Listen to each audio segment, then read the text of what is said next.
Hello, welcome to another Backstage Pass. It's Eric Aft at Second Harvest Food Bank. You know, we're in the middle of summer. I know you all have noticed that because it's been like 110 degrees every single day. Summer means something different around here. It means tremendous need of our families. As we talk about at the food bank is hunger knows no vacation or no holidays. But the summer, it really ramps up because kids are out of school. The need for meals really goes up because they're not getting breakfast at lunch at their schools. But that's where we come in, along with many school systems that do respond to that need. But we do something very special here, and I want to give you a glimpse of how we are making a difference today in two segments. Right now we're going to focus on volunteering and how volunteers step up to make sure that the meals we're preparing are plentiful and they're going to where they're needed most. So follow me into our kitchen. So I'm joined by Gayla Maready, who is one of the incredible members of our team, and she makes sure that those meals we just talked about are going out to the kids as well as seniors and others in our community. And the lifeblood of making that happen, as you know, are volunteers. Absolutely. As fantastic as me and my team are, there's absolutely no way that any of this can happen without the love and care and support of our volunteers who come in daily. As corny as it sounds, Community Meals is kind of a nice little community in and of itself.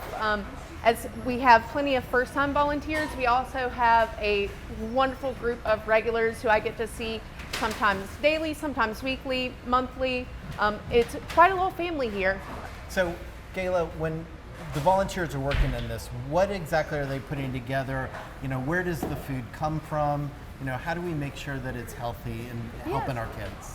So a lot of the food we try to make in-house just as much as possible.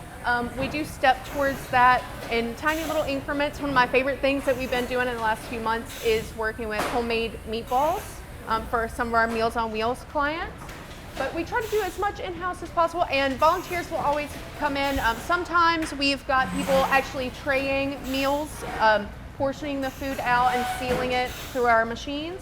But sometimes we have people back here cutting fresh produce, scooping meatballs, peeling potatoes for mashed potatoes. It can be any number of things. So I do try to make sure if someone is not comfortable using a potato peeler or a knife, I don't force anything on anybody. So we try to provide a variety of meals to the kids. What are some examples of the meals that we're providing to them? Some of the meals that we're providing are those homemade meatballs like we were talking about. We also do things like chicken tacos, things like that. We try to make a wide variety of food so there is something for everyone. And there's also a way for children to kind of broaden their palate.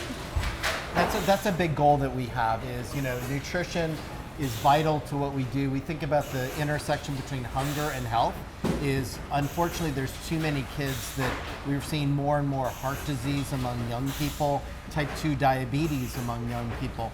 And we have a responsibility that we embrace to get healthy food items. So, you know, when we talk about the beef, that it's made here, so it's lower sodium, lower fat because we are making it right here. Absolutely. And the same thing is about the use of spices because we try to reduce sodium, right? Yes, we do try to reduce sodium while also making sure our food still tastes good. There are so many spices and seasonings that you can use that don't just skyrocket that sodium content.